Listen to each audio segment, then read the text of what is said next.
Hey guys, so welcome back to another video.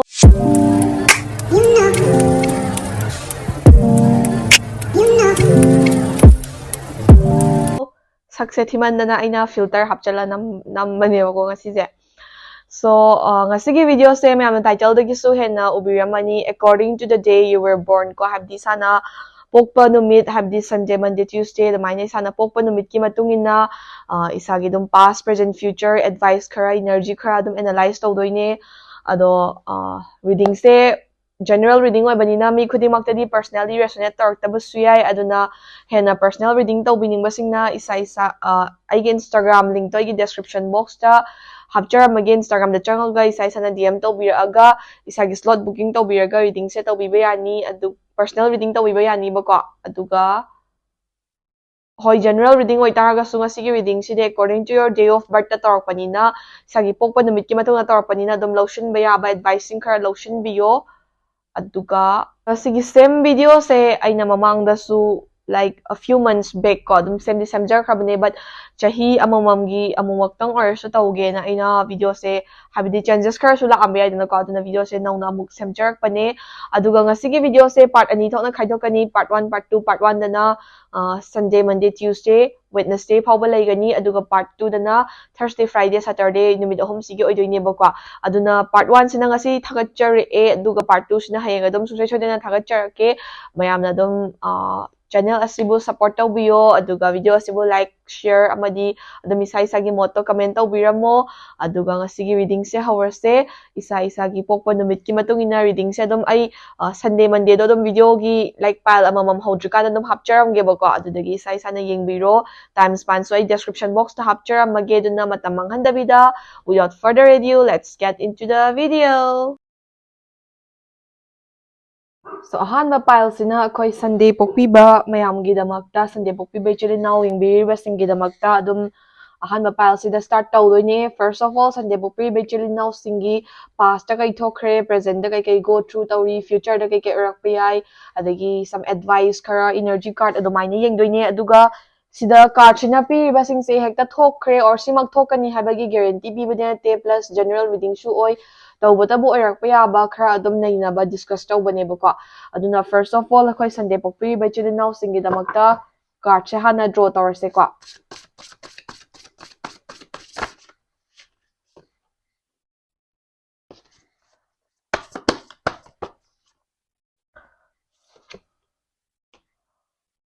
past, present,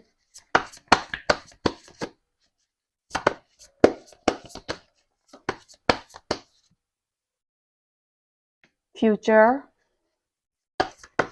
adagi advice card, aduga personality card. So sumaina lairaba matungda akoy energy card amuk draw tawrse.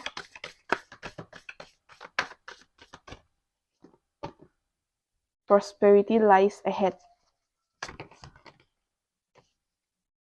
A new start is coming ko.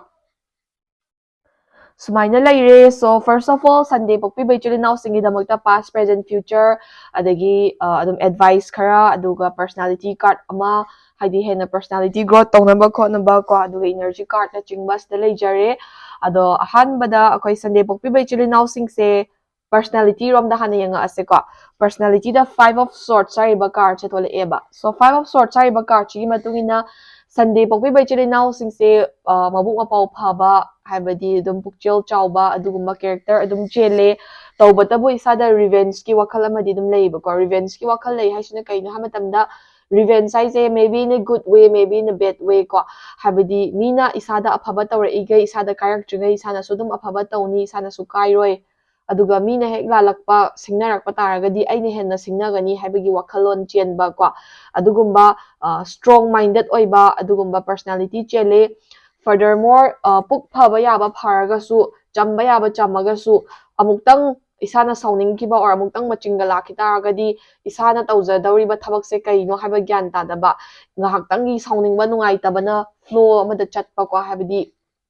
isaje phanamna migi khanbiba migi damakta pukchel chawba migi damakta wabiba mi oitaragasu kitang nungaitaba or maching ama lakhiba or isana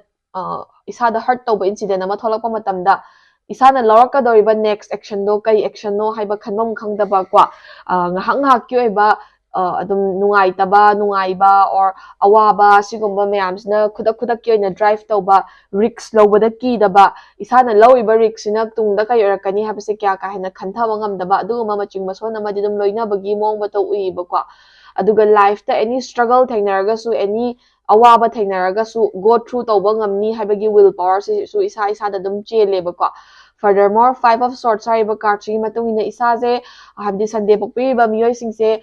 isage aningba apama ma phangnaba hotnaba matamda easy road se sungoi oirakte habdi isana kainomtang macha pot macha oigera achaubo oigera isana desire tauba kainoma ma phanganaba hotnaba se dum struggle khara natra khara dum thengnaraga la e makha ta da su thengnani na haiba kwa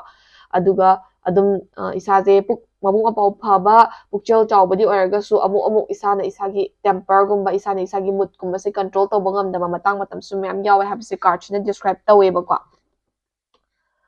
mathangda past present future rom da la ase first of all king of pentacles ko king of pentacles ari basina Sunday pokpi bachili now singi past describe tawdoini ado past da isa se habidi hoi hojita su personality card na high grade Sunday pokpi ba mi singse dum yam haina ningba thungba or isana aningba pa ma loina mak phangaga lai habadumakti oirakte because isana aningba pa ma phangana bo hotna bada struggle kaya ma rough road kaya ma haidi khurau thangba lambi kya ama chatlaga lakhibane ba ko haidi mina khangbiba khangbidabna tongana leigi taragasu isa na chatlaiba journey do easy road oirakte arrival lambi amadi na lagte habse isa na su khange ba ko aduga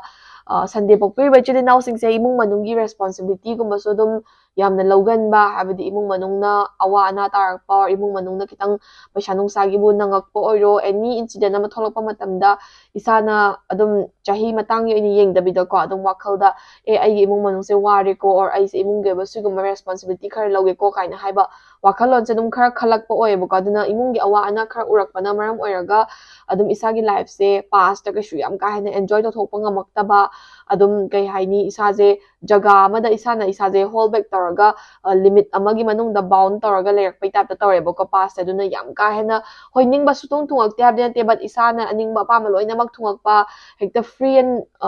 kai haini while oina hingakpa lifestyle makti oirakte ba ko adum isada restriction gumba phajanjaba gumba khadi dum yaure na haiba ko mathangda Sunday pokpi bachili now singi present describe tawdoine sida the star haiba card che thole ko sigi the star haiba card chi matungina Sunday da pokpi bachili now singse hojik present sida su yamna kashu nungaiba or happy ira ama go through tawbadi nate hojik se isaje wakhal phumbangnaba haibidi Sunday pokpi basingse thaba ma taw matamda thabak tu da focus tawba ngamdaba ngha ngha ki oina wakhal mangba haigadra adum jaga amada mangaga leiba gumba adagi relationship kumba friendship kumba bu oiro natragana personal issue bu oiro isaje wakhal nungaibong khangdaba emotionally down oiba kwa tawbong khangdaba thaba ma taw matamda fully focus una tawbong ngamdaba adagi isaje source of inspiration ama iwat wat pa haidi day to day life se nomo gi sum matam di hausin kibana hanba aduga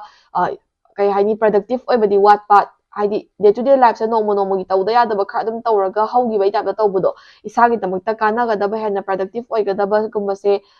itawdaba haidi motivation gumba iwat wat pa tawbong khangdaba aduga wakhal se dum choithoaga haitare ko tawgadaba thabakta focus tawraga leiba ngamdaba wakhal se chaithoaga leibagi mong khara oi aduna hojik present se kya ka hena productive oidaba adum day to day life se kai haini pass tawr chatkiba isada tawriba thabak sina isana chatliba routine sina productive kya oidabagi mong uiba ko hojik se aduga adum pokning wakhal gumba su khara waba khotpa adugumagi mami ui kai maramgi no habdu binti exactly haiba ngamdre adum any issue gi oramba yai relationship khaki oini haiba leite adum issue macha gi oramba yai but pokning wakhal khara wai haibagi mami su taeba ko future the seven of swords haiba card chi matungina Sunday pokpi bachili now singse future da isana hotna zaman khara phangba yabagi or isagi ningjaba aningba pamba khara thungba yabagi mami di uiba ko but isagi akoi bada kalak yengthiba mi se dokimatik myam ama surround tawraga lerakadabagi hojik su leiramba yai aduga future da su kalak yengthiba mi myam ama surround tawraga lerakadabagi mami khara taeba ko haibdi isana afaba thabak ama achieve tawgiba matamda or isagi hotna zaman kharagi mahi chaba horpa matamda mina phajana ngangnabidabagumba or mina isagi maningda backbite tawbagumba or isadagi advantage lawthokhiba kanaba lawthoaga mangkhibagumba or isadagi di kanaba larmdaidadi mi miyam lerga isagi kainoma darkar oirpa matamdadi mi imta leitabagumba adugumba khara thengnarakpa yabagi chances layebako aduna future da hoi isana hotnajaman khara isana ningjaba khara thungakpa yabagi chances or possibility dum lei sidagi henba future gi vision myam su lermgani but hojik uriba future sida haitare ko adum isagi apamba hotnajaman khara dum phangba yabagi chances ti lei but nakna loinaba mi oigera lapna loinaba mi oigera mi bu yam hekta easily trust tawbiganu adum mi trust tawbada chechinbiyu aduduga isagi akoibada surrounding da leiba mi se khara mabuk phattaba isagi mangnaba tawrakpa khara yarakadawribako aduna mi loinaba matamda mi tinaba matamda haina singna loinabiyu tinabiyu aduga every khongthang khudingmak haina singna thangbiyu haiba advice se card tagi phangebako future gi oina mathangda advice card thole sida 4 of wands ko sigi 4 of wands card china su hoi isaje celebrations kara harau tayamba khara or nungaiba moments kara future da phanggadawre sise isana dom wa macha macha da nungai thokpo ibi or isagi big achievement khara phangbadagi nungaibo ibi adumaina celebrations khara happiness khara isagi life ta isagi side ta lakadawbudi leibako tawbatabu ngasagi isaje harau tayamaga nungai thoikanda isagi afaba hena phanghaugadaba mafam khara isagi opportunity khara hena miss tawba yabagi hadi incident amagi damakta achievement amagi damakta harau tayama phongdo ikanda atopa jaga abda horakpagumba thabak horakpagumba adugumba khara thengnarakpa yabako aduna isana prioritization sort out tawbiyu hoi life habise nungai thogadabani enjoy tawgadabani but isagi tawda yadaba ithau kharadi dum prioritization do sort out tawraga tawbiyo ba haidi nungai thokpa harau thokpa sisu tawgadabani but atopa tawda yadaba duties khara dum fulfill tawbada matang matam chana chana tawbiyo na haibako aduga any thabak thoram ama taw matamda isagi family gumba isagi support tawbiriba mi gumbagi dum guidance gumba lawnaba hotnaba sigumba su dum afaba advice ni sigumba su dum follow tawshinbiyo na haibako mathangda energy card thole sida a new start is coming haibaunga prosperity lies ahead haibaunga ko hojikta su high grade previous card singduna haidi sunday pokpi bachelor singse future da dum isagi aningba apamba khara isagi ningjaba khara thungakpa yabagi chances khara lei haidana ko aduna isagi damakta anoba thabaki opportunity or any anoba beginning ama any anoba start ama lakadawbagi mami ui maybe sana business expand tawbabu oiro anoba job opportunity bu oiro anoba relationship bu oiro any start ama lakadawbagi mami uyebako near future da aduga prosperity lies ahead haisina ngasagi isana hotnajaman khara isagi aningba apamba hotnajaman khara thungakpa yabagi or isagi adum afaba opportunity khara open up tawrakpa yabagi isagi afaba khara phanggadawba future da ui habase card energy cards na su describe tawinebako so sunday pokpiba ichilinaw singi past present future personality anol aduga mari leinaba reading se ngasiga yadi matang swaida loishinjirage sidagi lawba yaba general advising lotion biraga mathangi reading amu ngai minarase ngasiga yadi thank you for watching so mathangda khoi next ki reading sina monday da pokpi bechilinaw singi damakta reading se tawdoine ado monday pokpi bechilinaw singi damakta tarot deck se si use torni energy card sina sina ado men oina complement torni ko ado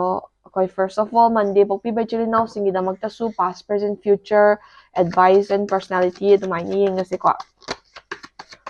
monday pokpi bechilinaw singi damakta past king of cups reverse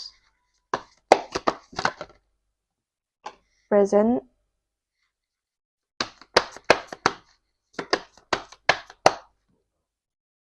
future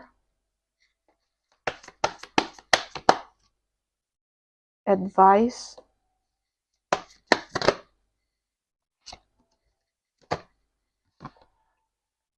personality ko aduga koi energy card ka pick tawzarage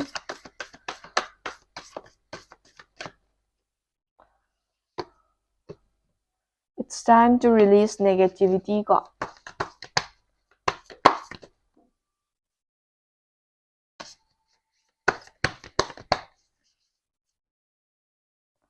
confidence is your key to success and then energy card amatanga hapchage ko monday pokpi bechilinaw singi damakta you are good enough So sumaina card sing se leire ado first of all Monday pokpi bechili now singi damak ta su koi personality hana discuss tor se ko personality da koi 4 of cups so sigi 4 of cups sari ba card sigi matung ina Monday pokpi bechili now sing se mostly shy and introverted side the range tawe shy and introverted side the range tawe na hekta loina mak ikai thigan gani or loina mak introverted oi ni habde na tebo ko haidi isana ahanba habdi mi khara tinaba loina ba dabu eraga su isana han hekta approach to base kitang khautak chaba aduga mina ga approach to raga di dum harau harau loina kibagumba aduduga any field amada any jaga amada adum kai haini mai khara sonba haidoira natragana mingamdaba haidoira isana comfortable oiba jaga da di isa jam comfortable oigi doine bako adubu jaga khara da adum nauna no ba jaga na changba no ba space na changba matamda kai haini isagi true side se uthok ingam ngam daba isa je mai shon ba khotpa adugum khara adum personality se common oina leibagi mong na tawe furthermore Monday bokpi bechili now sing se emotional side na so kitang heavy oye habidi wa ama issue ama lerpa matamda wa ama khanana lerpa matamda isagi mental side emotional side sine hena strong oiba wakhal je khara khanjan ganba haitare kwa adagi mina kaino ma hayak pada isana emotional oiba na hana hekta hanba habdi edumak haina isa je weak oi habdi na tebo ko di targa so dum wakhal de isana khanjan mana ai te yogi ba adagi mingon dagi expectation thambase isana tawrubaduga mina return pirak expectation ga chamana na pirak kani kaina hekta mingon dagi high expectation thamjan bagumba adugumba su khara tawe aduduga hoi emotional side na kitang heavy oibagi mami tae bako aduduga adum kai haini any nungai taba or wa khara da dum pen daba nungai taba yaraga su hekta phongdok pangam daba adum puknung da phummaga leiba adumak haina isana phongdok trisina kaigina hamatamda isagi nungai taba se phongdok uraga environment do karakadra or mina hena nungai giroidra haibagi damakta isagi awaba nungai taba gumba se kya hekta open oina phongdok pangam gandaba adugumba su khara tawe aduduga furthermore sigi 4 of cups sariba card sigi matungina Monday pokpi bechili now sing se thabak tawbada wakhal lepa ngamdaba focus tawba ngamdaba ngahakna ama khanba thaba ma tawri kanda atopa thaba amagi wakhal laagadi topa thabak tuda mumai onjinba gumba adagi isagi kai haini khanbam thokpa jaga amada focus oina khallaga leiba ngamdaba ko wakhal lepa se kya ngamdaba easily distracted oiganbagi mong mataw khara su uiba ko aduga Monday pokpai chili now sing se kitang adum life ta awabagumba struggle gumba su khara adum mayokna ba aduna awaba struggle mayokna ba se sige experience khara adum leirakpagi mong su ui aduga nakana maramda good trait sairagadi like isagi nungai tabase khangaga migi nungai tabado oina solve tawiba na phai kana khanba adugumba good traits khara su dum leiba ko so sina personality da laikre makha tarpa khoi past present future rom de changchila asi Monday pokpi bechili now singi damakta ko Monday pokpi bechili now sing se hojikta su personality card na high kre emotional side na kitang heavy oy na ko aduna king of cups sariba card chi reverse ta thol eba so sigi king of cups sariba card chi matung ina Monday pokpi bechili now sing se past adum isagi aning ba pamba se hoi khara makhai di dam thungi e dubu khara makhai di sana sacrifice to kiba matang matam siam yar ba haidi sana pot amata pamba maktabu araga so imong manungi condition duna phangba nga moiko khanmagi sacrifice to giba gumba adagi isagi aning ba pamba harau boigera nungai ta boigera khara adum share to thokpa ngamdana isagi wakhal manungda puknungda dum phummaga loishin kiba matang matam su meyam laikre aduga isaje adum thabak thoram khara da past ta kwa isana khanjarubaga mina tawthorakpaga yam khetnabagumba isana isagi marup amadagi isagi family dagi or isagi partner dagi expect taruba khara miduna tawthorakpa khetnabagumba adugumba meyamdagi kai haini like isaje emotionally wakhal nungai tabagumba mi ondadi khanghandabida isai thanan adum wajarakpagumba mentally and emotionally peaceful oiraktabagumba adugumba thodok khara adum go through tawkhibagi mong mataw khara uye bako pasida duna pase hoi ningwa sutung thungakte habdi yaroi sai sagi aningba pamba khara dum thungkibadi laire di taraga su awaba nungai taba emotionally peaceful oidaba khara dum go through tawkhibadi laire bako pasta next death card hariba card che thole a sina Monday pokpi bechili now singi present describe tawdoine sida hojik present sida isagi toxic trait khara loina bagi mong mataw ui maybe isagi life ta sukan kana da by habits khara isana loina bo oramba yai natraga na isaje kana da toxic relationship amada isada awa batang piba toxic relationship amda leiba oramba yai or isada mangjaba ngakta purakpa isagi damakta afaba sung pupraktaba maruk mapang khara loinaba oiramba yai or isana tawriba thabak or isana tamliba ihaise isada kanadaba jaga amada isada stuck tawraga leiba oiramba yai dumaina isada red flags kumba warnings kumba khara phangbagi mami taibako habidi isaga hojik se toxic trait khara maybe habits maybe persons or maybe job ko toxic oiba isada kanadaba mafam ama khara adum isada loinabagi mawong mata uibako aduga isana loinariba miyoi or isana chathariba lambi se isada kanadre mangjare habse khangna warnings and signs khara phangna isada hojik present sida dum leiriba jaga sida dum kemda semdok tabida leibagi mawong da uibako ado sigi present card sina kai describe tawge hamatamda Monday pokpiriba chiri naw singse hojik se changes khara go through tawniba go through tawro haibagi mawna life na opportunity khara pi bako maybe isada dum anoba career path ama choose tawnaba or toxic relationship amdai tholaknaba or toxic group of friends amadagi tholaknaba adumaina isada opportunity khara pirakadaba leiba present sida ko aduna isada adumaina opportunity or chances to lakpa matamda isado changes to the adapt tawraga chatpinaba hotnabiyu hojiktagi already warnings and signs phangaga leiraba mafamda isada stuck tawraga leige haina khanmiganu future da afaba nungaiba oinabagidamakta life na pirakpa changes da life na pirakpa opportunity da adapt tawraga afaba maikai da changshinnaba hotnabiyu haiba advices present gi card sidagi phangebako mathangda future gi card ne sida 6 of pentacles ko 6 of pentacles hariba card chigi matungina Monday pokpiriba chili naw singse ngasagi sana hojik isada toxic oriba trait se kai no habdu khangdo aba habits wagera miyoi agera isada toxic oriba jaga du dagi isana tholaknaba hotnaba isana bright future amagi damakta hotnabige haina khalaga taseng na hotnabirak pataragadi futures dadi isana thadariba investment isana thadariba effort ki equal return phangba isagi hotna zaman gi mahai chaba future se dum stable and settle oina balance ama maintain taraga chatpa ngamba isagi life se ningba loina mang atraga su khara makhai di thungage happy and contented oina satisfied oina hingba ngambagi vision do future gi card na pi bako aduna Monday pokpiriba chili naw singna hojik present dagi hauna isagi semdok pa yaba jaga da semdoga life se na productive oina bo hotna biro aduga future gi afava results se grab tawna na bo hotna biyo na haibako aduga Monday pokpiriba chili naw singi damakta Queen of Cups hariba card reverse ta advice na thole e so sigi Queen of Cups hariba card reverse na kai describe tawge ha matamda kari advice pige ha matamda Monday pokpiriba chili naw singse life ta yamna prosper tawba advance tawba yabagi chances mayam opportunity mayam life na pirakani bako isana hotna jabag singda mahai chaba yabagi or isada hotna haningbagi ko hotna nabagi damakta chance mayam pirakani duna isana hotna balepi ganu thabak tawada chilhau tv ganu adagi isagi angamba level da hotnaraga life se better opportunities mayam grab tawna bo hotna biyu furthermore Monday pokpiriba chili naw singse isagi puning wakal kitang control tawraga leina bo hotna biyu because isana fanamna hotna taraga su isagi puning wakals na leita dragadi physically khak strong oi bana yade emotionally and mentally strong oi ba darkar oi ba life se ko aduna Monday pokpiriba chili naw singna yariga isagi mental side isagi emotional side se control da thamna na bo hotna biyu aduga isagi life da afaba advance tong afaba lambi da advance tong na bo hotna biyu haibako emotional side se control to biyu haine bako Energy card, it's time to release negativity. Confidence is the key to success and you are good enough. Sumay energy card ahum thole e.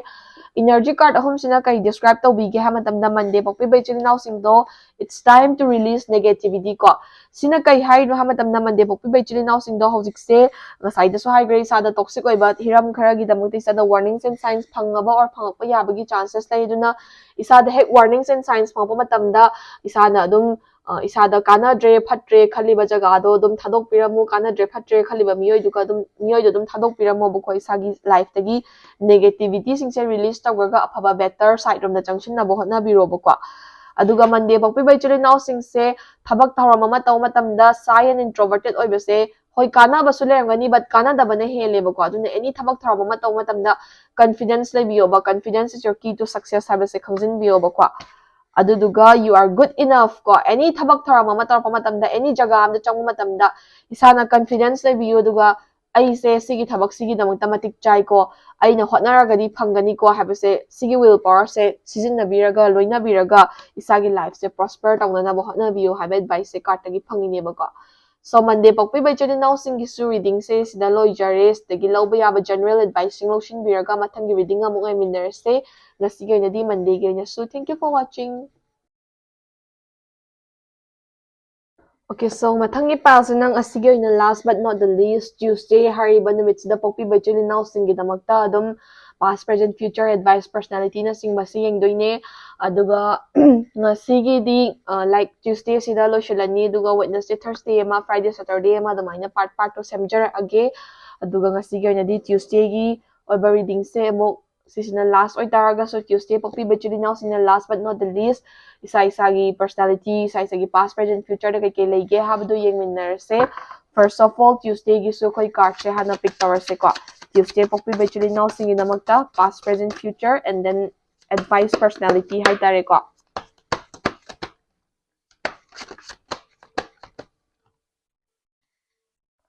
Past the world. Present the 10 of Wands.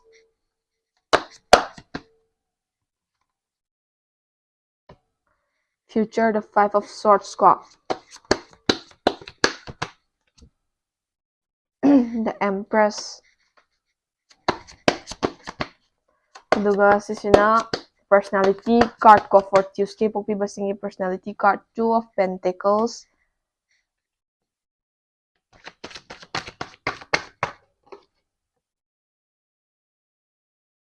Eight of Swords ko.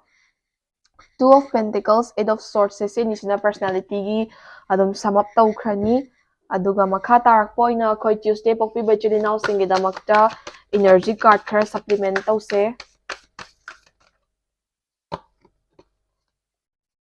The Crumbling ko.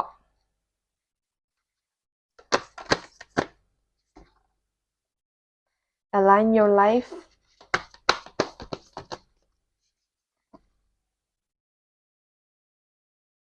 Inner Temple.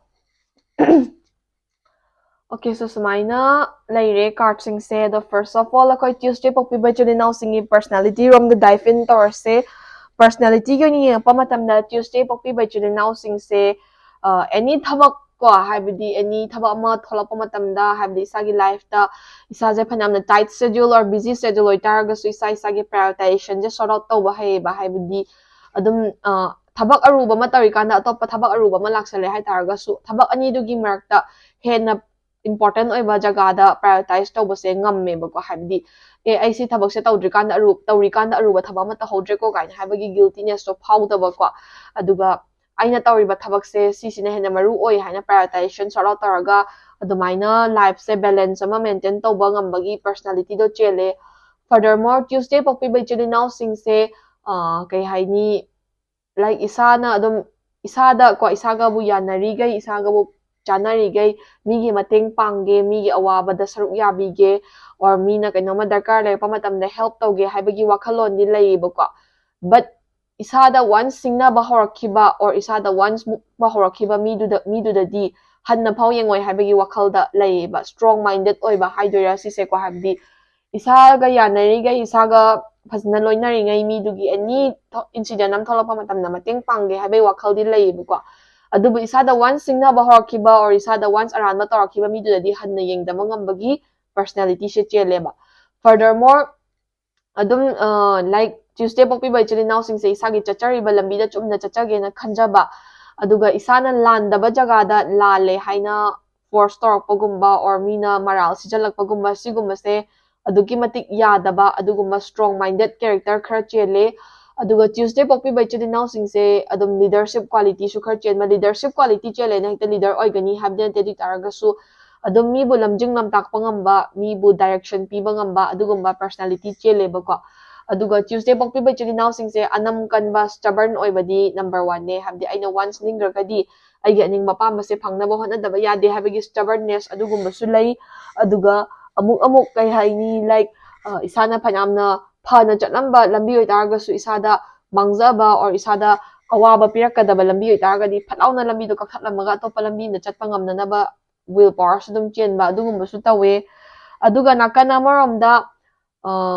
ngasagi isada confidence will power me ama leitarga su kashu leitaba wa macha amadadi adum doubts and limitations me ama loinaraga su leiba wakhalse pangkhanna khanjanba gumba kwa aduga isagi wakhalda overthinking da tawbada dum kay haini matam se myam hauba adagi sungnai leitaba scenario ama overthinking tawraga adum sagatpa ngambagi mind power su dum leiba haitare ko aduna isada mangzaba su kana basu myam pi aduguma personality su dum chele habase cards na pi bu ko habdi achaw ba thabak thoramdadi thauna phana mayok yaba ngamaga wa macham cha khada dum khanjanaraga leiba trust issues leiba wakhal khanjan ba overthinking tawba sigumba hainabi myam su tawe na haiba ko Tuesday pokpi bechili now singsa aduga Tuesday pokpi bechili now singse imung manungi responsibility imung manungi awaba gumasu yam uganba mayamdagi khara hena uganba aduduna isagi aningba apamba gumba se dum phummaga thamba adugumba character crush dum possess tawe aduga coming to the past present future ko past the world hariba card che thole eba so sigi the world hariba card chi gi matungina Tuesday pokpi bechili now singse past isagi life se adum mi me amna leinariba lifestyles dagi sana leinaba leirakpa lifestyles na kitang adum hantharaga leibai tapta feel tarakpa ko habdi sagi sungi manaba sagi nakna loinaba mihoi singna leirakpa lifestyle duga isana hingalpa lifestyle duga level khara khetna adum isana ujarakpa gumba ko aduga isada dum will power ama loinarakpa haidi aisu nongmani kana hotnaraga moigi life of moigi level gi life se hingma ngamakani ko moina hingiba lifestyles dagi hen afaba lifestyle ama hingma ngamakani ko kaina haibagi will power loinaraga lakhiba awa ana masak khangakhiba haitare ko past adum struggle khara thengnarakpanani khangde or dum paisa nungsa khaki natraga su imung manungi like connection dabu oiro imung manungi peaceful kay haini environment dabu oiro adugumba da dum khara habdi mayamna isagi naknaba miyoi singna leirakpa level duga isana leirakpa level duga isana leiba levels na khara hantheina dum khanjaraga lakpa ko aduna isa je life te am struggle myam thengnaraga su awa ana myam mayok naraga su life se mi ga manaba level da hingdaba yade ko mirak tindaba yade ko kaina haiba wakhalon se past tagi leirakpa adugumba khara uba phange ba ko habdi hotnadabduna tongana ama leitargasu wakhaldadi aise kay haini mayamga mananaba isana hotnajage ko or aigi life se happy and satisfied oinaba isana hotnajage ko migi mateng lawdragasu isa ithana hotnaba ngamni ko kaina haibagi will power ama adum past tagi possess tawraga laeba ko present the 10 of wands ko 10 of wands hariba card chi matungina Tuesday pokpi bechili now singse hojik se life se full of responsibilities and duties ko haidi hojik se isagi family gi oibia isagi personal oibia isagi work ki oibia isaje responsibilities and duties me amana surround tawraga leibei mong du i ba haibdi isagi personal space ko isagi personal matam kaithokchana ba irei leitabagumba day to day life se tight and busy schedule oiba thabak se dum aduki matik chinba oiramba yai family gi thabak oiramba yai job ki thabak oiramba yai studies na oiramba yai do adum day to day life se am khara chinba haitare ko isagi damakta matam kaithokchaba changdaba isagi free time leisure time comfortable time se kya ka hena phangdaba aduga adum duties and responsibilities mayam ama handle tawriba duties and responsibilities mayam na surround tawribagi mong do uibu ko hojik present se aduna ngasagi day to day life se amna tight and busy schedule oiba thabak income yam chinba aduga adum isada matam pijaba ngamdaba adugumba khara dum present sida go through tawri na haibu ko Tuesday pokpi bechili now sing se mathangda khoi Tuesday pokpi bechili now sing gi future da la asiko future da lakpa matamda 5 of swords so sigi 5 of swords hariba card chigi matugina Tuesday pokpi bechili now sing gi future se ho isagi hotna zaman sing mahi chaba phangba ko isana yamna hotna jare yamna aphaba mahi phangba khitang khak hotna re khitang khak phangba ko admaina isana kanna hotna jarakpagi mami khara dum life ta impact lakba isagi aningba apamba khara dum thungjarakba isagi hotna jaman mahi jarakpa yabagi future gi vision di chawna dum leibu ko habdi isaje ngasagi sana yodaba yadaba level do adudo yoba ngamnanaba hotna jarak taragadi yoba ngamakpa adagi isagi hoi isana achauba hotna gera macha hotna gera isagi hotna jaman gi equal return dum phangaga life se ningba loi thonge haba manga tragasu contented and satisfied oina layakpa ngambagi future gi vision di pi bako tawbatabu Tuesday pokpi bechili now sing se isagi dum kala isada ko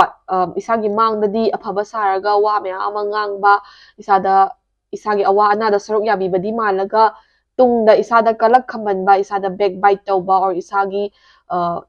afaba achievement ama laiba matamda kalak yengthiba miyoi se duki matik laibo ko Tuesday pokpi bechili now singi damakta aduna isana kaino matang achieve tawa matamda or isagi life se kitang settle oina lerpa matamda isagi peace pu thugaina ba isagi life ki stability bu thugaina ba or isagi afaba tan khalai ꯇꯥꯡꯈꯠꯂꯛꯏꯕꯗꯣ ꯀꯥꯟꯅꯕ ꯐꯪꯗꯅꯕ ꯍꯣꯠꯅꯔꯛꯄ ꯑꯗꯨꯒꯨꯝꯕ ꯃꯤꯑꯣꯏ ꯈꯔ ꯑꯗꯨꯝ ꯑꯐꯕ ꯁꯥꯔꯒꯗꯤ ꯆꯪꯉꯛꯄ ꯃꯤꯑꯣꯏ ꯈꯔ ꯑꯗꯨꯝ ꯂꯥꯛꯀꯗꯧꯕ ꯂꯩꯌꯦꯕꯀꯣ ꯑꯗꯨꯅ ꯏꯁꯥꯅ ꯑꯗꯨꯝ ꯐ꯭ꯌꯨꯆꯔꯗ ꯑꯐꯕ ꯈꯔ ꯇꯥꯟꯈꯠꯂꯛꯄ ꯃꯇꯝ ꯑꯣꯔ ꯏꯁꯥꯅ ꯑꯐꯕ ꯇꯥꯟꯈꯠꯅꯕ ꯍꯣꯠꯅꯔꯛꯄ ꯃꯇꯝꯗ ꯃꯤꯒꯤ ꯋꯥ ꯇꯥꯗ꯭ꯔꯤꯀꯥꯟꯗ ꯏꯁꯥꯅ ꯏꯁꯥꯕꯨ ꯍꯥꯟꯅ ꯇ꯭ꯔꯁ ꯇꯧꯕꯤꯌꯨ ꯑꯗꯨꯒ kay haini migi interference ta yam ka haina mina engine khochinbada yam ka haina chatpiganu aduga mi khudingmak pu easily hekta trust tawbiganu haiba advice se card tagi phangebo the future da dum prosper tawba contented and satisfied oina lerakpa ngambagi vision di piba ko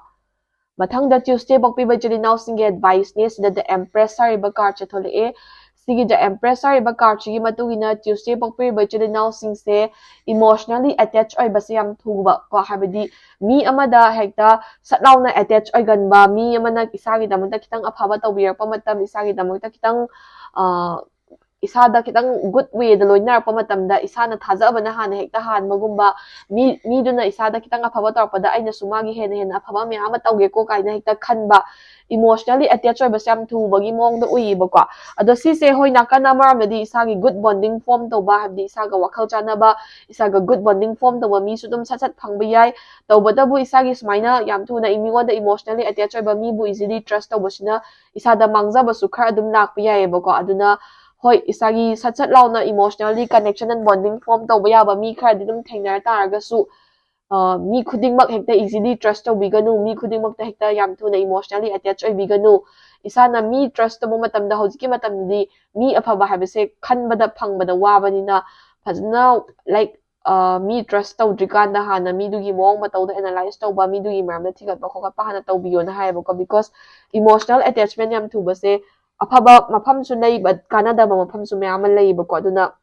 hekta mi bu easily trust tawba mi ngon hekta attach tawbase tang yenga control tawbiyo habane bako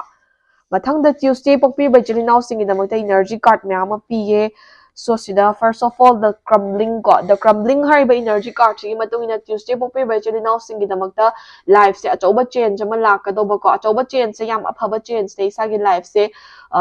good turn ama purakadoba change ama lakadoba leiba maybe sada good opportunity phangpi anova person ama thengnarakpa or thengnaraga chatminabu oibi or job opportunities or new variants of opportunities mayam open up tarakpa yaiba ko aduna Tuesday pokpiba chilinaw singna dum near future de isagi damakta life na pirakpa changes khudingmakta life na pirakpa opportunity khudingmakta adapt taraga chatpiyo because life is going to bring a good chance for you ko isagi damakta afaba change ama life na purakadawbagi ngairaga leireba aduna Tuesday pokpiba chilinaw singna life na purakpa opportunity or changes khudingmakta happily adapt taraga happily kayani work taraga chatnanaba hotnabiyo bako mathangda align your life ko so sigi card chigi matungina Tuesday pokpiba chilinaw singse hojikta su high grade day to day life am busy in tight schedule oiba adagi thaba inkhang chinbana isagi life ta personal time piba ngamdaba aduguma mayam thengnei ado sigi card chigi matungina Tuesday pokpiba chilinaw singse hoi thabak inkhang da su isagi duties ta su focus tawgadabani but isagi personal life ta su isagi relationship oiro isagi personal space ta oiro isagi personal growth ta oiro khara ahenba time so dum thadabigadabane haiba because work ta dum life solution badi yaroidana ko aduna life se kitang enjoy tawba adagi bonding and connection chingda su kitang matam thadabiyu haiba se card ne advice pi ne ba ko last but not the least inner temple ko so sigi card chi matungina nga side su high grade your mind is your strongest weapon ko Tuesday pokpiba chilinaw singi damakta di isagi wakhal isagi pukning se sisina khwaidagi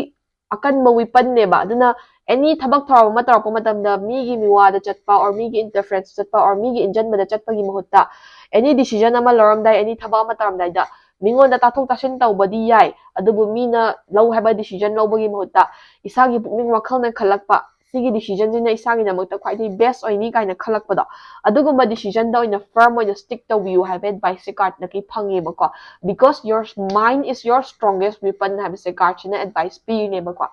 so Tuesday pokpiba chilinaw singi damakta su reading se sida loishinjarage sidagi lawba yaba general advice sing loishinbiraga mathangi reading amunga minarase duga mayam video se ngasigidi part 1 se sida loishinjarage mathangi video muk hayang hauchit soidana dum mari thagatjarage mayamna video do haidi makata na dum Wednesday Thursday Friday and Saturday pokpai chilinaw singna makata na video se ngai minarase duga ngasiga na di thank you for watching stay tuned for more bye bye